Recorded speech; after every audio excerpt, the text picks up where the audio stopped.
रोहित पवार जी हे aviation expert झालेले आहेत, त्यांनी जो काय मुद्दा उपस्थित केला आहे त्यांनी टेक्निकल अथॉरिटीकडे हा विषय दिला पाहिजे. आता ते जे काय म्हणतायत की असं झालं तसं झालं, तुम्ही द्या ना फॉर्मल अथॉरिटीकडे. कोणी थांबवलंय तुम्हाला? आता तर वाटतं फक्त रोहित पवारांना पायलट बनायचं शिल्लक राहिलेलं आहे. आमच्या कोकणाच्या विकासाला बसतो. आम्ही 5.5 लाख हेक्टर हे आमचं क्षेत्रफळ जिल्ह्याचं आहे आणि आरक्षणं जर बघितली वेगळी वन खात्याच्या माध्यमातून पडलेली ती 2.5 लाखाच्या वर गेलेली आहेत. अशा परिस्थितीमध्ये आम्ही डेव्हलपमेंट कशी करायची, दुरुस्ती कशी करायची, आमच्यासमोर आता प्रश्न पडलेला आहे. विकास कामं मिळून सुद्धा आम्ही इम्प्लिमेंट करू शकत नाही. आणि म्हणून आता सरकारकडे जी मागणी केली आहे त्याच्यावरती सुप्रीम कोर्टामध्ये आता दोन्ही विभाग मिळून इंटरव्हेन्शन करणार आहेत, एक वेगळी याचिका टाकणार आहेत, असं आम्हाला महसूल मंत्र्यांनी सांगितलंय. वनमंत्री सभागृहामध्ये असून सुद्धा त्यांनी काही त्याच्यावरती उत्तर दिलेलं नाही. फक्त महसूल मंत्र्यांनी जो शब्द दिलाय त्याच्यावरती आता येणाऱ्या काही काळामध्ये या सगळ्या वनजमिनीतून वगळण्यासाठी जी काही प्रोसिजर सुरू करायची आहे ती आता येणाऱ्या काही काळामध्ये स्वतः महसूल मंत्री बोललेत, आम्ही सुप्रीम कोर्टामध्ये ते पिटिशन फाईल करू. सर, पण यामध्ये आता पाहिलं तर वन विभाग आणि महसूल विभाग दोघांची संयुक्त जबाबदारी असेल. महसूल मंत्री उत्तर देतात, वनमंत्री मात्र शांत राहतात. विशेष करून त्यांची भूमिका असेल, कारण वन आरक्षण काढायचं म्हटलं तर नेहमी आपण बघितलं असेल सर्वोच्च न्यायालय असेल, उच्च न्यायालय असेल, थोडासा आखूड भूमिकेमध्ये आपल्याला पाहायला मिळतो पर्यावरणाच्या दृष्टिकोनातून. तर याच्यामध्ये सुवर्ण मध्य कसा काढता येऊ शकतो? ह्याच्यामध्ये झालंय काय, आमचाही तोच विषय होता की याच्यावरती वनमंत्री सभागृहात असून सुद्धा काही बोललेले नाही. महसूल मंत्री महोदयांनी सगळी उत्तरं दिलेली आहेत आणि सुप्रीम कोर्टाचा दाखला दिलेला आहे. आम्हालाही माहिती आहे सुप्रीम कोर्टामध्ये जावं लागेल, पण काही लोकांना नोटिसा सुद्धा आलेल्या नाहीत. ज्यांना नोटिसा आलेल्या नाहीत त्यांच्या तरी जमिनी वगळा, त्याच्यासाठी काही सुप्रीम कोर्टात जायची काही गरज नाही. असे अनेक नोंद आहेत, त्याच्यासाठी रिसर्व्हेची आम्ही मागणी केलेली आहे. ती मागणी आता ते म्हटलेत की आम्हाला कोकण विभागाची वेगळी मिटिंग देणार आहेत, महसूल आणि वन खातं एकत्र करून आम्हाला सगळ्या आमदार आहे म्हणजे ज्यांच्या ह्या विषयाशी संदर्भ आहे अशा सगळ्यांना घेऊन ते त्याच्यावरती तोडगा काढणार आहेत. लवकरात लवकर ती विभागीय मिटिंग देणार आहेत. पण वन खाते याच्यावरती काहीच बोलायला तयार नाही, हे माझ्यासाठी आश्चर्य आहे. सातत्यानं तुम्ही याआधी वनप्राण्यांचा विषय मांडता, आता तुम्ही हा वेगळा विषय मांडताय. वन खात्याची निगडीत असताना सत्तेतले म्हणजे महायुतीत असताना सुद्धा वनमंत्री काहीच त्याला रिस्पॉन्स देत नाही. मला म्हणून मी म्हटलं की मला आश्चर्य वाटतंय की सभागृहात असून सुद्धा मी तर असाही आक्षेप घेतला की हा जो फिगर आहे 42,242 हा मी जनरेट केलेला आहे. वन खात्याकडून मिळालेला फिगर नाहीये किंवा महसूल विभागाकडून मिळालेला फिगर हा मी जनरेट केलेला आहे.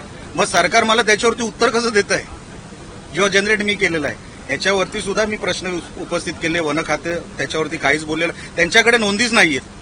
मुळात त्यांच्याकडे नोंदी नसल्यामुळे हे सगळी अडचण आहे. सर्व्हे करण्यामध्ये लक्षात येईल की कोकणातल्या किती जमिनी ह्या वन खात्याखाली आहेत आणि किती जमिनी सॅटेलाईटच्या माध्यमातून आमच्यावर लादल्या आहेत, त्याच्यातून वगळाव्यात. आमची तीच मागणी आहे. पण वन खात्याने त्याच्याकडे गांभीर्याने लक्ष देऊन पुढाकार घ्यावा. महसूल विभाग करतच आहे जे काय करायचं आहे, पण वन विभागाने तेवढंच गांभीर्य दाखवलं पाहिजे. सर, एक वेगळा प्रश्न होता सर. आता थोड्या वेळापूर्वीच फवाडे आमदार जे आहेत त्यांच्या मुलीचा आणि त्याच्या लग्नपत्रिका वाटण्याचा प्रकार सुरू होता. त्यावेळी भास्कर जाधव यांनी त्यांची जीभ घसरण्याचं पाहायला मिळालं. थेट सरकारचा बाप काढलेला आहे. सचिन कल्याण शेट्टी भाजपचे आमदार ते देखील त्यांना भिडले होते. शाब्दिक चकमक देखील झाली. हा विषय आत्ताच माझ्या कानावर आला. कुठल्याही सदस्याला कॉरिडॉरमध्ये काय चाललंय ह्याच्यावरती जर आक्षेप असेल तर त्यांनी तक्रार करावी रीतसर. कोणाचाही बाप काढावा ही पद्धत बरोबर नाही. आपण डिग्निटी, डेकोरम ह्या सगळ्या विषयाला फॉलो करणारी लोक आहोत. कॉरिडॉरमध्ये कोण आपलं काही इश्यू घेऊन आला असेल, खाजगी असेल, काही असेल, ह्या भाषेमध्ये त्याला उडवणं हे काय बरोबर नाही, योग्य नाही. रीतसर ते ज्येष्ठ सदस्य आहेत भास्करराव जाधव साहेब, त्यांनी रीतसर तक्रार, त्यांना सगळे नियम कायदे माहिती आहेत, त्यांनी रीतसर तक्रार करायला पाहिजे जर त्यांना कुठला विषय जर आक्षेपार्ह वाटला असेल तर. सर, एक मालवणी मधला प्रकार आहे. आपल्याकडे बंदी असताना त्या गोमांस विक्री मोठ्या प्रमाणात केली जात होती. विषय मराठीने असा व्हिडिओही आता समोर आणलेला आहे. मी या विषयावर सभागृहामध्ये मला वाटतं राज्यपालांच्या अभिभाषणावर बोललो सुद्धा आहे. गोहत्या ही बंद व्हावी महाराष्ट्रामध्ये, एकही गाय मारली जाऊ नये महाराष्ट्रामध्ये, ह्याच्यासाठी मोका कायदा आहे. पण तो इम्प्लिमेंट कधी होणार याच्यासाठी मी सातत्याने सभागृहामध्ये जेव्हा जेव्हा संधी मिळते तेव्हा मी हा प्रश्न उपस्थित करतो. त्याच्यावरती आम्हाला उत्तर मिळतात की हे लवकरात लवकर बंद होईल. आम्ही सरकारवर विश्वास ठेवतो, पण गोहत्या ही बंद झालेली नाही महाराष्ट्रामध्ये. ही कधी बंद होणार याच्यासाठी पाठलाग आम्ही सुद्धा करतोय. विनाकारण गोरक्षकांना त्याच्यामध्ये केसेसमध्ये अडकवलं जातं. असं असताना हे सगळं थांबलं पाहिजे. मला वाटतं लोकशाही चॅनलनेच ह्याची बातमी सर्वात पहिली केली होती आणि मला फोन देखील मी त्याच्यावर फोनही दिलेला आहे. हे बंद व्हावं याच्यासाठी आम्ही सगळे आग्रही आहोत ना. त्याच्यामध्ये वेगळं काय, हे बंदच झालं पाहिजे.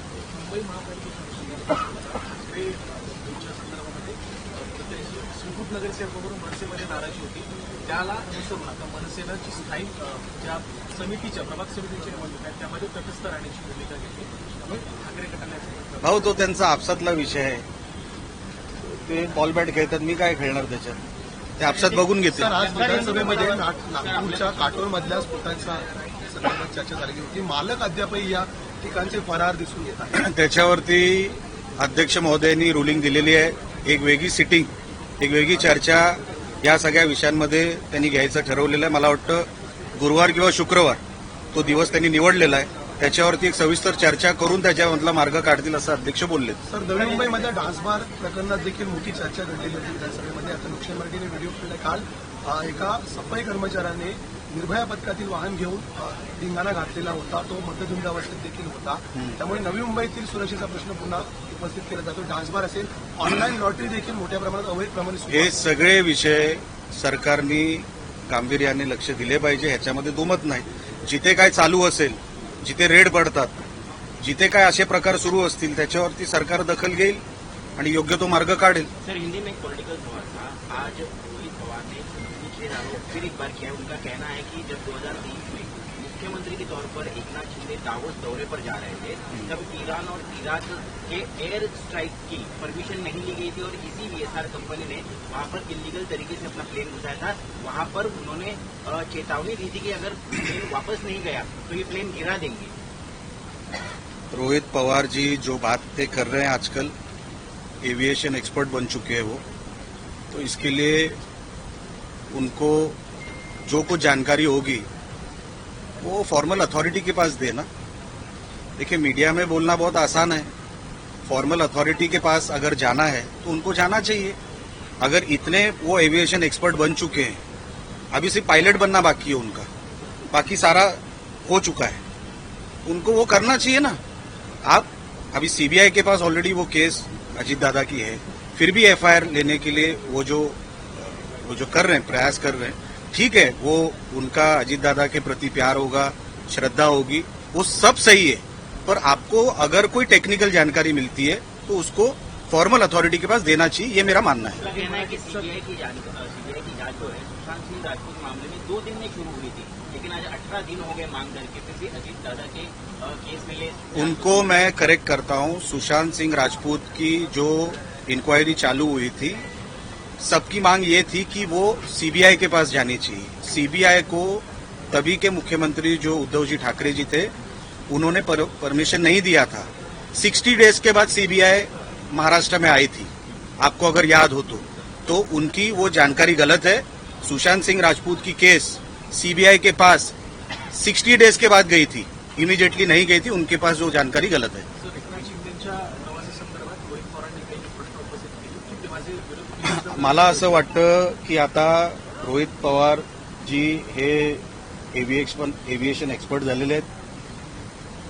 त्यांनी जो काय मुद्दा उपस्थित केलाय त्यांनी टेक्निकल अथॉरिटीकडे हा विषय दिला पाहिजे.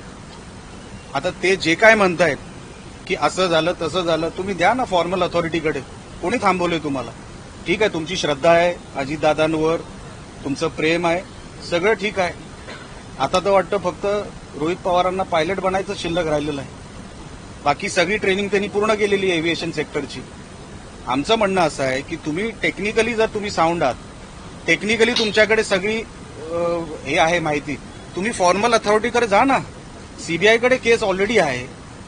असं असताना तुमच्याकडे जे आता जसं आमच्याकडे कुठली माहिती असेल कुठल्या केसबद्दल, तर सीबीआय आता आम्हाला बोलवतं किंवा आम्ही रिक्वेस्ट करतो की आमच्याकडे जी माहिती आहे ती तुम्ही घ्या. आता काय देशाचा कायदा आणि प्रोटोकॉल हे सगळं रोहितजींना माहिती आहे. तुम्ही द्यायला पाहिजे, तुमच्याकडे कुठली माहिती असेल तर. हे फक्त मीडियामध्ये बोलणं सोपं आहे.